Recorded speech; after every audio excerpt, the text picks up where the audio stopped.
On se plonge dans les eaux sacrées du Gange pour se purifier. Mais jeter ses filets de pêche dans un canal rempli d'huile moteur et charriant des immondices à la tonne ne pose aucun problème. Il faut bien se nourrir. Bienvenue au pays des extrêmes. Bienvenue à Calcutta, la capitale du Bengale.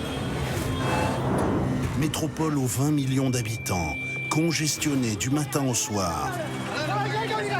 Ce berceau de l'Empire des Indes britanniques autrefois, où Mère Teresa a construit sa légende de sainte. Et au milieu de son immense activité économique et commerciale, une misère du bout du monde, où a décidé de s'immerger un homme. Il porte le kurta, la tunique indienne traditionnelle, et ne remarque même plus l'insalubrité des taudis qui l'entourent.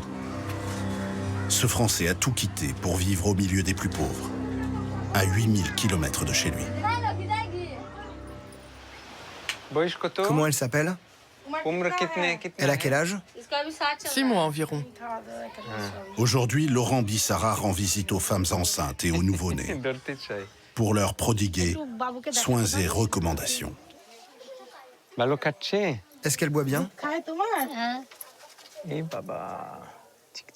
On donne des conseils, par exemple, pour l'eau, qu'ils purifient l'eau, parce qu'ici, il n'y a pas d'eau potable. On donne des conseils également pour la nourriture. Nous sommes au cœur d'un des 3000 bidonvilles de Calcutta.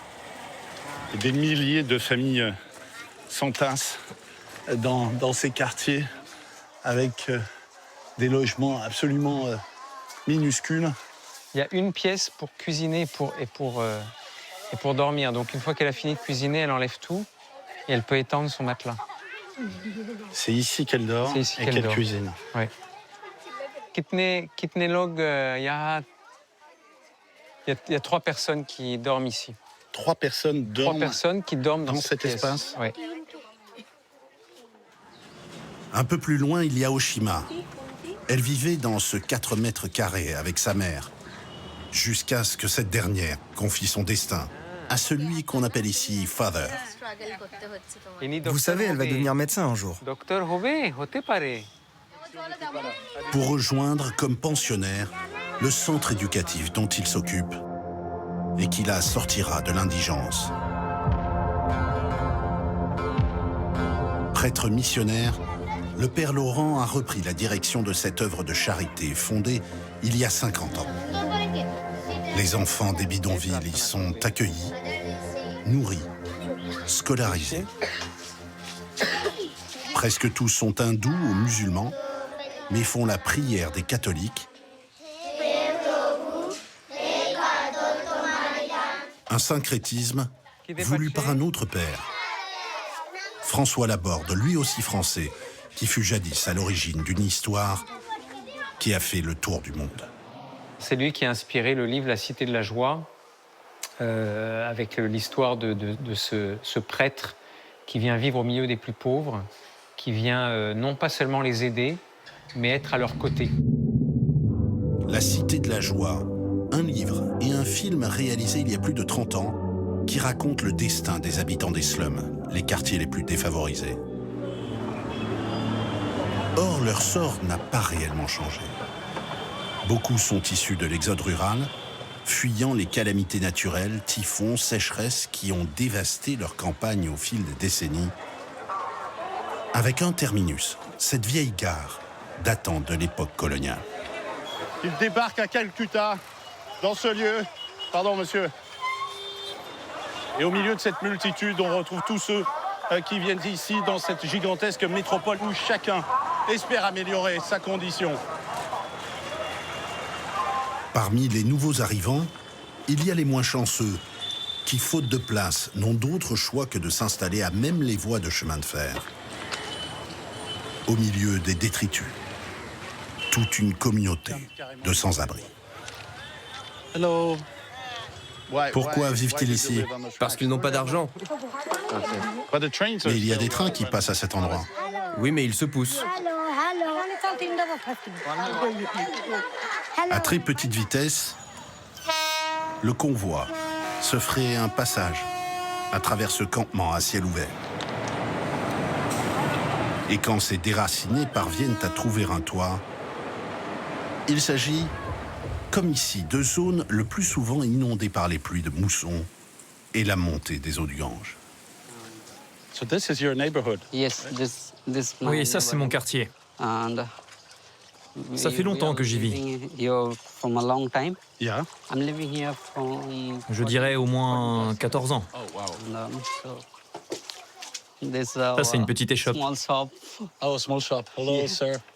Malgré ces conditions, Good. Sonage, qui nous présente ses voisins, lui, a réussi à faire des études et espère devenir ingénieur. That's the only bathroom for all the families of this Oui, street. ce sont les toilettes et les douches pour 20 familles. Son salut, il le doit au Père Laurent This is a bathroom. et à ses foyers d'accueil pour les jeunes. This is for toilet. Oh, okay. All right. Paradoxalement, l'Inde est devenue une puissance économique. Elle envoie des fusées sur la Lune. Et en même temps, il y a toujours cette réalité des bidonvilles, des pauvres. Il y a beaucoup de laissés pour compte. Et donc, nous, c'est cela qu'on vient voir. Pas question pour eux de trouver un appartement dans le parc immobilier de Calcutta à 400 € mensuels en moyenne, 1000 € le mètre carré à la vente. La croissance ici n'est pas celle de New Delhi ou de Bombay, mais les disparités de richesse sont phénoménales. Enfin, il y a ceux qui n'ont tout simplement jamais eu l'espoir d'une vie meilleure. Les damnés de cette terre. Hello, miss. Hello. Hello. Au fond de son antre, C'est l'entrée de chez elle. nous allons découvrir un personnage reclus. Il fait très sombre. Il vit chez sa belle-sœur et ne sort jamais de cette maison. Hello. Hello. Les terribles mutilations de la lèpre Can we enter? l'ont rongé dès l'enfance. Can you show? Il s'appelle Bidan. À 60 ans, il a passé l'essentiel de sa vie comme un paria, cachant ses blessures aux yeux du monde. Le plus dur, c'est la douleur dans les jambes. Quand les nerfs sont attaqués, on les ressent à vif, comme des chocs électriques. Pendant des années, il est resté cloîtré dans cette seule pièce, exclu par tous les habitants du quartier. Quand on a appris que j'avais la lèpre, le plus difficile a été de voir toute la communauté me rejeter.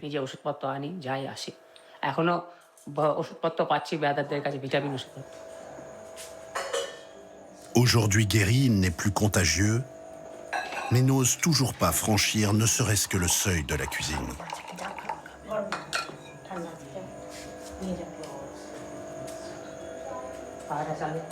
Or, lui aussi est reconnaissant pour le secours qu'il a reçu. Et lui aussi, malgré la malédiction qui le frappe, voudrait honorer les dieux. La déesse Durga terrassant le mal de ses 10 bras.